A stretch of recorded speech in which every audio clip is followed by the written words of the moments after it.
Team 1640 Sabotage is a FIRST robotics competition team. With a new year comes a new season for FIRST.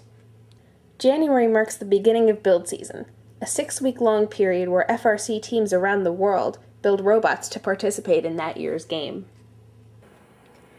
This year's game is called Breakaway. The idea is to get balls into a goal, a lot like soccer. Teams join together to form alliances of 3. When the match begins, the robots have 15 seconds of autonomous mode, no driver control at all. Then, at the sound of the bell, drivers step forward and take control for 2 minutes of teleoperated mode. Robots can herd or kick soccer balls into the goals, and they can move to other zones by going under the tunnel or over the bump. Each team has a coach, 2 drivers, and a human player whose job is to put balls back into play. During the final 20 seconds, robots may attempt to hang from the tower for 2 bonus points. Also, if a robot hangs off another, 3 bonus points are earned. At the end of the match, the score is reviewed to account for penalties and bonuses. Got all that? If not, don't worry, we'll review this again later. One of the team's biggest strategies for this year was design, then build. Nothing is a better example of the design then build strategy than the pivot drive.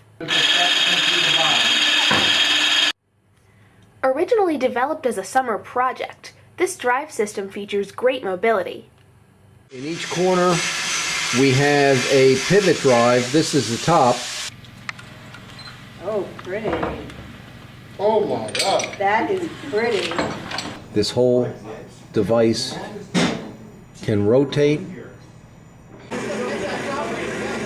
Individual wheel. We're using 4-inch wheels because it keeps the pivot heights reasonable. This needs to go in there. It needs to make Like that. this. Oh yeah. So we're doing the axle. Don't worry about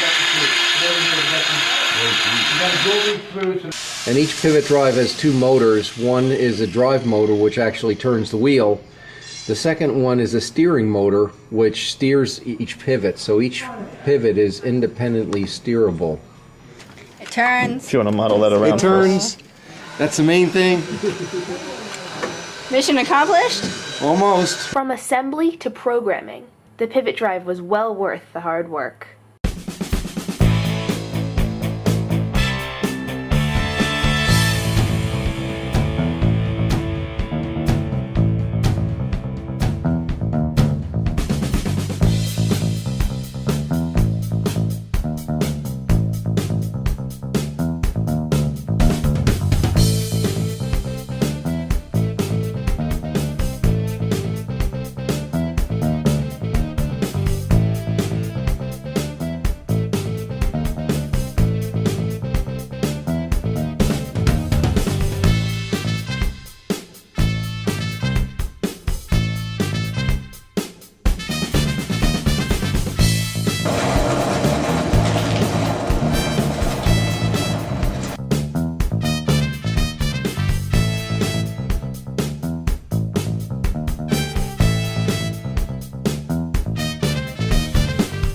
Aside from the drivetrain, there were a lot of other things to consider for the game Breakaway.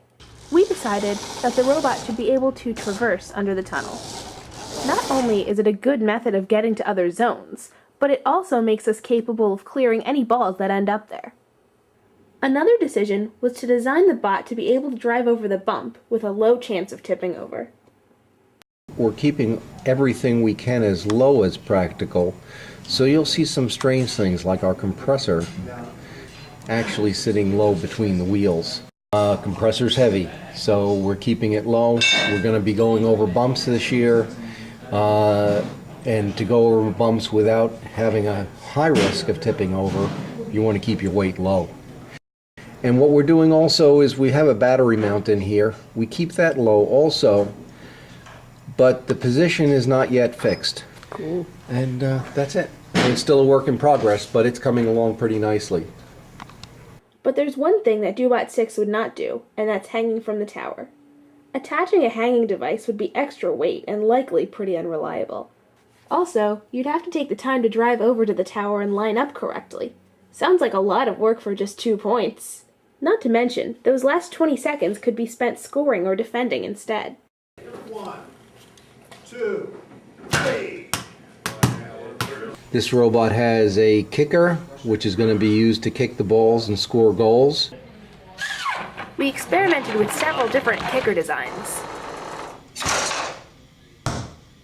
No, but since you're relying on the inertia of the kicker to get the ball to travel, you have no more potential energy. But the final result was a tension kicker. We cock the kicker using a pneumatic cylinder, but that's not used to actually kick the ball. What it does is attention some latex springs, so that the latex springs, when you release the kicker, that ends up kicking the ball. Now this cylinder goes And it's forward. not all the way back, of course, No, because this it's only keeps half it from going back. Okay, then you're back halfway. It's a lot easier. This one off and then you No, it, Which I like they them used to take good, them off. but it's just like looks like they're both 530. Working out the details of the kicker took some time, as well as trial and error, to get it just right. It still looks like it's coming out farther in front than it usually does.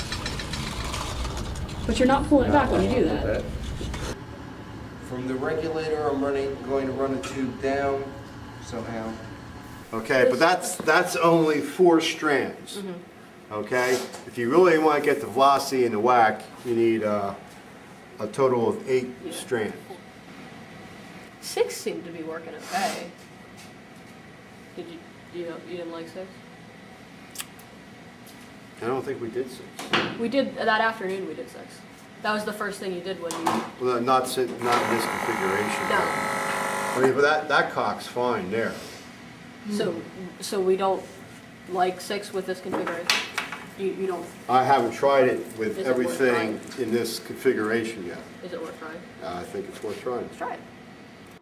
We tested the kicker on a proxy chassis, separate from the robot itself. The mechanical team could work on the kicker, while the programming team and drive team have possession of the robot. The ultimate goal of the kicker is to provide an alternate method of getting the ball into the goal, rather than having to herd it in each time. Being able to kick at all is helpful, but it's even better if you can kick it high enough to get over the bump.